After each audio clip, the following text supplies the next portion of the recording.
the Brookings Institution. Michael, thanks for joining us. I saw a quote this morning that if it's Russian, it's a pooch, it's a pooch, right? Michael, will you help us with that? And the quote I saw was, this pooch is over, but the fundamentals or the causes for the pooch are still in place. So it's something to still think about. Is that correct? Yeah. Well, yes, fair enough, except that with Prigozhin presumably marginalized, I don't see who else would be in a position to make this kind of effort in the future. And so Putin may have revealed some inner weakness, certainly, but he also came out on top. And his number one nemesis, at least for the last few weeks, formerly his best friend, but recently his nemesis, appears to be out of the picture. So in that regard, I think it's a slight to moderate weakening of Putin, but perhaps not quite as dramatic as some people are claiming. We'll have to see how it plays out.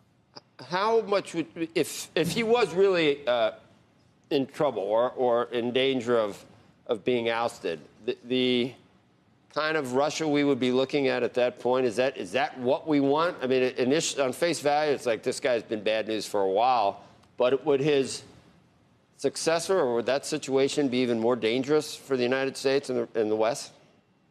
It could be in the short to medium term, for sure, because especially if you had some chaos over who was in charge of the nuclear weapons, that's ultimately the number one nightmare, is some kind of internal Russian dissent or revolt or ongoing, uncertainty about center of power could lead to questions about who's in charge of the nuclear weapons. But even if you have a clean takeover by somebody else, the overall narrative that this is a war of survival against the West, against the evil, encroaching NATO, that narrative is alive and well throughout much of the Russian elite and even much of the Russian population. So I think you have to assume that there's a distinct possibility another hardliner would come into power. Until Putin did this a year and a half ago, I would have said that Putin himself, for all of his weaknesses, flaws, and anger at the West, was at least a semi-rational, semi-calm figure atop the Russian leadership. I'm not quite so sure about that anymore. So in that regard, maybe you wouldn't necessarily get somebody worse or less rational, but I think you might get somebody just as nationalistic and just as inclined to make sure Russia gets something out of this war, even if they wind up negotiating. The best guess I would have would be that, Putin's the one who owns this most of all, obviously. And therefore, he's probably going to be the one who's most pig-headed and stubborn about maximizing gains before he'd stop fighting. So maybe a different leader would try to negotiate an end to the war starting in a few months, but they're not going to give away all the land they take, and they're not going to accept Ukraine and NATO. They're not really going to be our friend.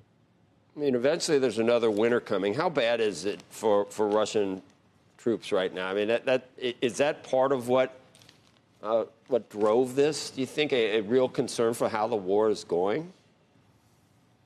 Yes, at least in Prigozhin's head, because it was many of his forces that were involved in this deadly siege of Bakhmut over the winter and spring.